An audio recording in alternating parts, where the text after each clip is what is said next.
In today's video I'm going to show you how to propagate Graptopetalum and Sedum Rubrotinctum, or more commonly known as the jelly bean plant. These two succulents are very easy to propagate. The first thing you need to do is prepare some potting soil. You can buy this pre-made, but as I am potting up quite a few succulents, I like to make my own. To make your own you will need 3 ingredients: a good quality compost. I'm using Miracle Grow multi-purpose, but any high quality compost should work. Perlite, which is an amorphous volcanic glass. This is used to improve drainage of the soil. I bought 100 litres in bulk, which should last me for quite a while. And finally some sand. I like to add some sand to further improve the drainage, but this may be optional.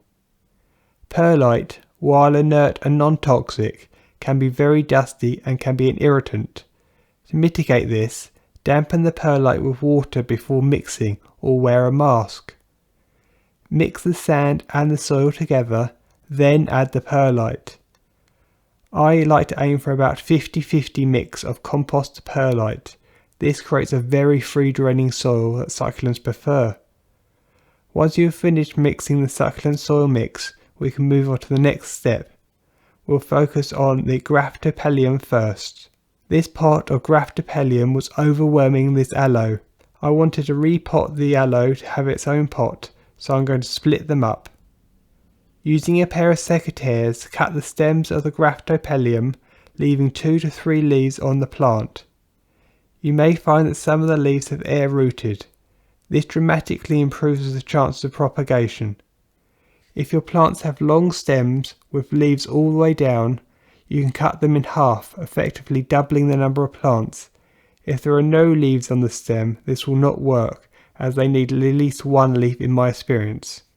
Remove the leaves from the bottom of the stem. This part is going into the soil. Keep the leaves you remove, as these can grow into new plants as well. Remember the orientation of which way it was growing. Then put the end that used to go to the roots in the soil. Using the soil mix prepared earlier, fill your pots to the brim.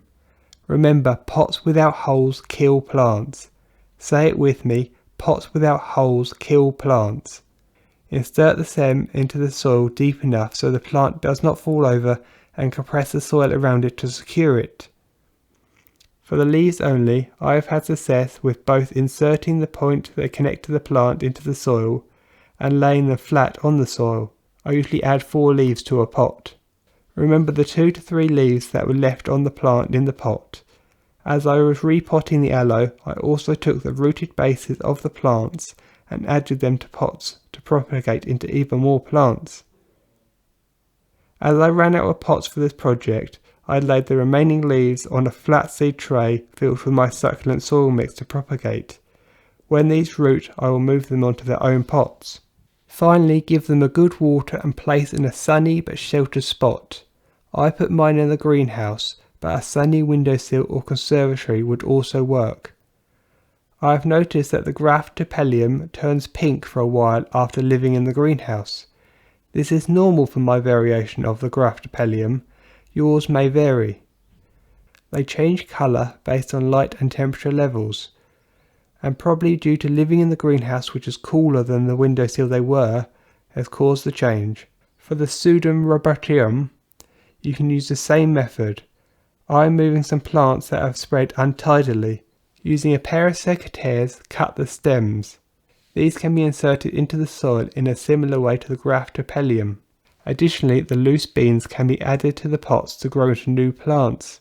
I have found I've had more success getting them started if I put them in water for a few minutes before adding them to the soil.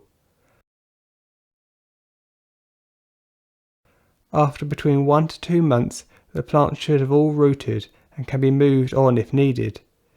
During this time, I water them infrequently using a watering can with a sprinkler attachment. To see my full collection in their full glory, click here to see the video I produced last year. If you found this video useful and informative, let me know by giving it a like and a comment below, and subscribing for more content coming soon.